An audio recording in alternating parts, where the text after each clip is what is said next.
তো হ্যাঁ গাইস, আসসালামু আলাইকুম। এখন হইতেছে ভোর 6টা বাজে। আর মাত্র সকাল হয়েছে আর কি, সকালের সানরাইজ হয়েছে। এই যে সূর্য উদয় হয়েছে, এই যে দেখতে পাচ্ছেন আপনারা সবাই। এই সুন্দরতম সকালটা সবাইকে দেখানোর উদ্দেশ্য আমার একটাই, যে একটা সকাল কত সুন্দর হতে পারে। এই ঘাসের মধ্যে শিশির, মানে কুয়াশা, কত সুন্দর লাগে। আর যত শীতের সময় আসবে, আস্তে আস্তে প্রত্যেক দিন এভাবেই সুন্দর হয়ে যাবে সকালগুলো প্রত্যেকবারই।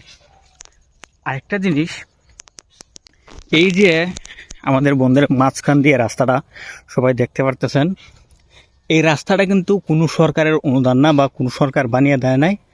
আমাদের গ্রামের উদ্যোগে, একদমই গ্রামের মানুষের উদ্যোগে, সবাই মিলে, প্রত্যেকটা ঘরের মানুষ মিলে এই রাস্তাটা তৈরি করা হয়েছে। এই যে আমার পিছনে একটু জায়গা ভাঙ্গা ছিল, আমি দেখাতে ভুলে গিয়েছি। এই ভাঙাটা কিন্তু মানে নিজ অর্থে, গ্রামের মানুষের নিজ অর্থে ঠিক করতে হয় ভাঙলে পরে।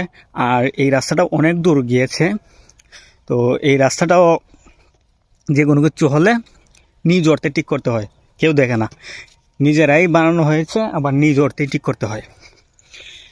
এই হচ্ছে আমাদের গ্রামের অবস্থা আর কি। তো ধন্যবাদ সবাইকে, ভালো থাকবেন, সুস্থ থাকবেন, আল্লাহ হাফেজ।